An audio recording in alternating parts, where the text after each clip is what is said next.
Hey guys, how are you doing? After updating to the latest iOS 27 developer beta early preview version, if you are not seeing the new Siri option when you swipe down from the home screen, or you're not seeing the new Siri app, then you can follow these steps to enable the new Siri on your iPhone. Right now, this feature is a waitlist based. You need to join waitlist, and it appears in most of the countries, but the feature is right now limited to the United States and people who have set it to English language setting. So to enable it, navigate inside the settings app, then go inside the general and then scroll down a little bit, language and region.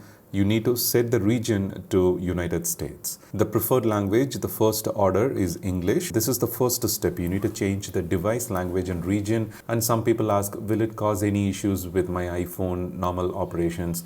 Absolutely no. But only thing is, in the keyboard, your currency setting will be changed to dollars instead of your current country primary currency setting. So you can change it back to your country region, after it is available in your country. The second thing is navigate inside the Siri. Okay. Previously, it was showing the old Siri logo, but once it's activated, the beta version is activated, you will see the new Siri logo.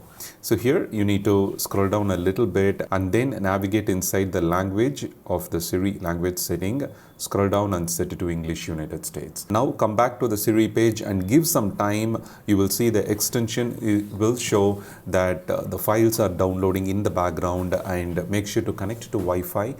Sometimes the faster 5G connection can help, but it is always recommended to download the system related settings in Wi-Fi, a stable Wi-Fi connection settings, not any personal hotspot. So connect it to Wi-Fi and then give some time. You have changed the device, country, language and region settings, and then you need to change the language setting of the Siri to English United States. You can select any voice, it's not a problem, the files will be downloaded, but give few hours time. It took me like 1 or 2 hours to complete joining the waitlist, and then the Siri feature is enabled. If I change the language to my country setting, then it will again stop using the latest Siri beta version. So don't change it right now if you want to experience the new Siri and you want to ask any questions. So you don't have to try any other troubleshooting steps. Just give some time and it will automatically download the files in the background. And when you swipe down, instead of the spotlight search, you will see the new Siri search feature and the new Siri will be enabled. You will also see the Siri app on your iPhone. Normally it don't appear on the home screen. You need to search in the spotlight search, or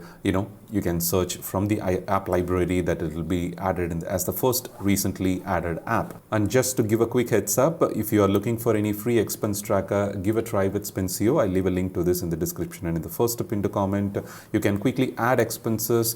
You can choose the categories, subcategories. You can manage your expenses. You can review the reports of the past few weeks, months, custom reports. You can track your subscriptions in this app. The free version allows a limited set of subscriptions and loans, EMIs, dues, everything can be tracked. It's kind of an all-in-one finance app. Give it a try. The link is in the description and in the first pinned comment. If you find this video useful, do share it with your friends. Let them also try the new Siri on their iOS 27 developer beta if they're testing it on their secondary device. For more useful iPhone, iPad and Mac related tips and tricks, don't forget to subscribe. Thank you and have a wonderful day.